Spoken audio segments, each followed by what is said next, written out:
Cantor, points, droites et plans.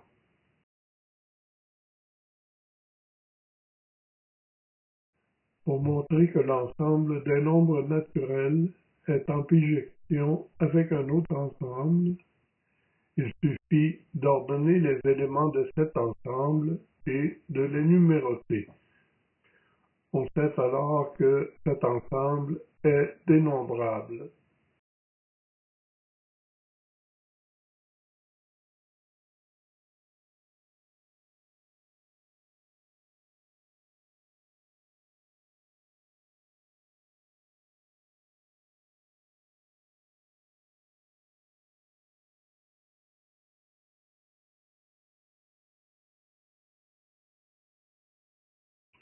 On ne peut procéder ainsi pour montrer qu'il y a une bijection entre deux ensembles quelconques, par exemple entre les points d'un segment de droite et ceux du plan construit sur ce segment de droite. Il faut alors se référer au fait qu'une bijection est à la fois une injection et une surjection.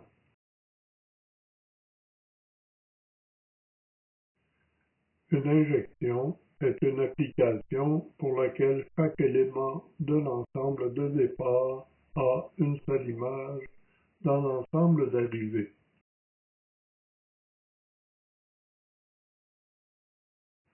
Une surjection est une application dont chaque élément de l'ensemble d'arrivée est l'image d'au moins un élément de l'ensemble de départ.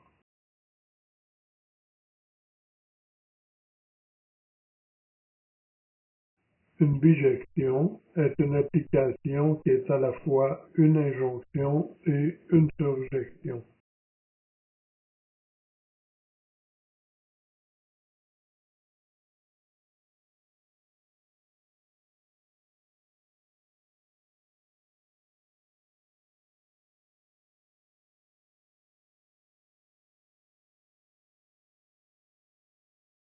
Il faut donc faire une démonstration en deux temps.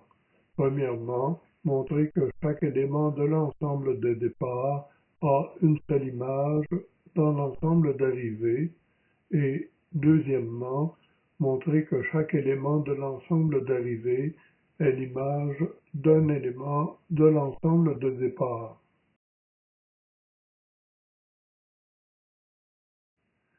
Notons tout d'abord que chacun des points du segment de droite est caractérisé par un développement décimal illimité, en ajoutant des zéros si nécessaire. Pour illustrer la méthode, supposons que le point choisi est situé à une distance de 0,483576, ainsi de suite, à partir de l'origine O. On peut scinder la partie décimale en deux parties qui sont également infinies. On retient les décimales en position impaire pour former un premier développement, ce qui me donne 0,437, ainsi de suite. Avec les décimales paires, on forme un second développement infini, soit 0,856, etc. Avec ces deux développements, on forme un couple de coordonnées 0,437 et 0,85 en développement infini. Ce sont les coordonnées d'un point du plan. On a donc montré que chaque élément du segment de droite a une seule image dans l'ensemble d'arrivée, soit le point construit sur ce segment de droite. Considérons maintenant un point quelconque de la surface du carré. Pour illustrer la méthode, supposons que les coordonnées de ce point sont, pour la première, le développement infini débutant par 0,624 pour la première et 0,257 pour la deuxième. On construit alors un nombre avec développement décimal illimité en prenant comme composante impaire les valeurs décimales de la première coordonnée de ce point et celle de la deuxième coordonnée comme composante paire. On obtient ainsi 0,622547 et on reporte cette longueur sur le segment 0,1.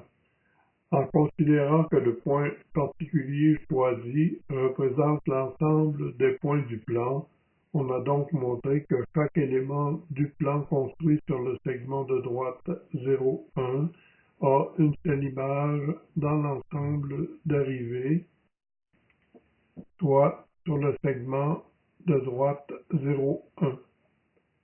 Par conséquent, la fonction est une bijection et il faut conclure qu'il y a autant de points sur le segment de droite que dans le plan construit sur ce segment.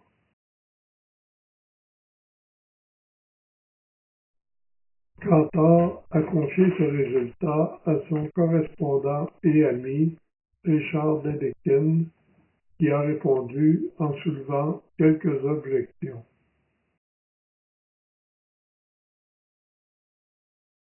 En effet, si on considère un nombre ayant un développement décimal illimité et périodique, on constate qu'un tel nombre peut avoir deux écritures, ce qui rendrait l'application non injective.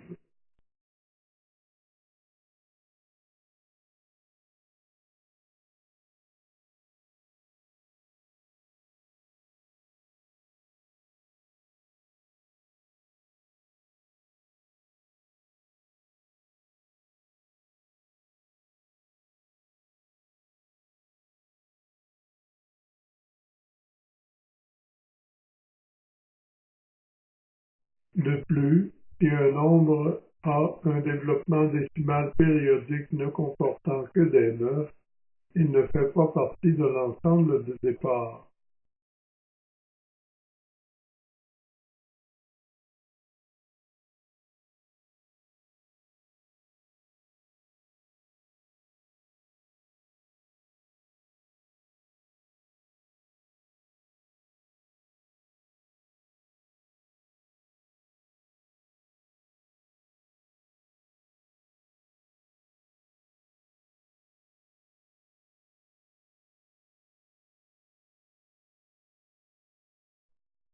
On remarque également que si on scinde un nombre en prenant les décimales impaires et paires, il est possible que le résultat ne soit pas dans l'ensemble d'arrivée lorsque la deuxième partie ne comporte que des 9.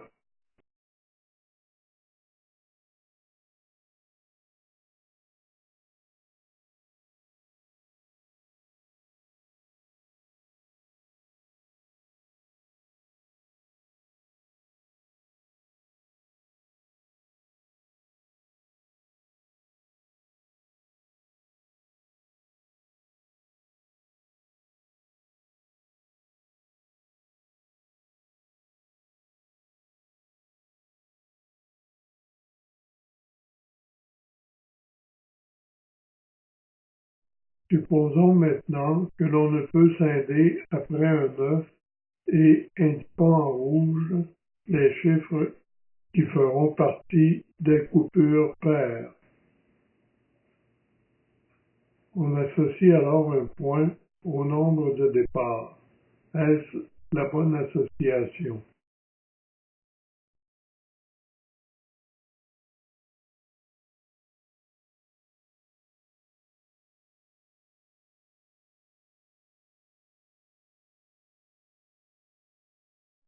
En exprimant sous forme de fraction le développement illimité et périodique, on obtient une autre association.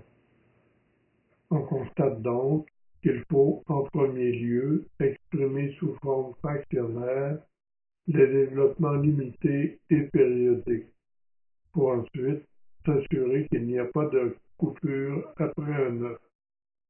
L'application est alors injective.